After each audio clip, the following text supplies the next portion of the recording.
Bahat at tuyot, sunog, lindol, bagyo. Mga kalamidad na likas sa ating mundo. Nagpapahamak ang buhay at kabuhayan. Kaya naman kailangan ng paghandaan. Maging handa, maging alerto. Tungkulin to ng bawat mamamayan. Kaya tara na, kilos na, lika na, tumulong tayo. Gawin na po ang karapat-dapat na maging laging handa. Tara na, kilos na, lika na, tumulong tayo. Gawin na po ang karapat-dapat na maging laging handa.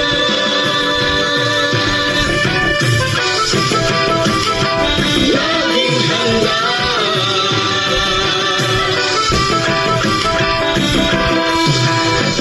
Kalamidad ay maaasahang darating.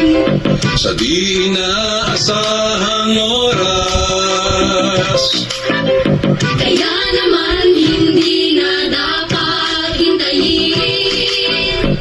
Unahan na habang di pa natataranta. maging handa, maging alerto. Tungkulin to ng bawat mamamayan. Kaya tara na, kilos na, lika na, tumulong tayo.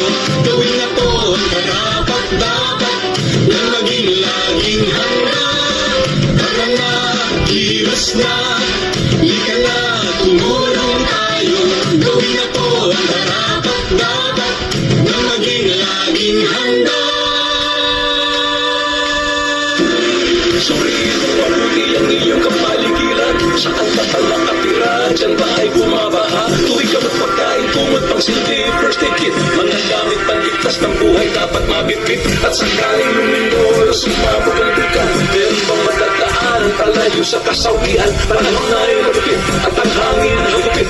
Pagbuti na lang na tayo ay laging nakahanda. Tara na, kilos na,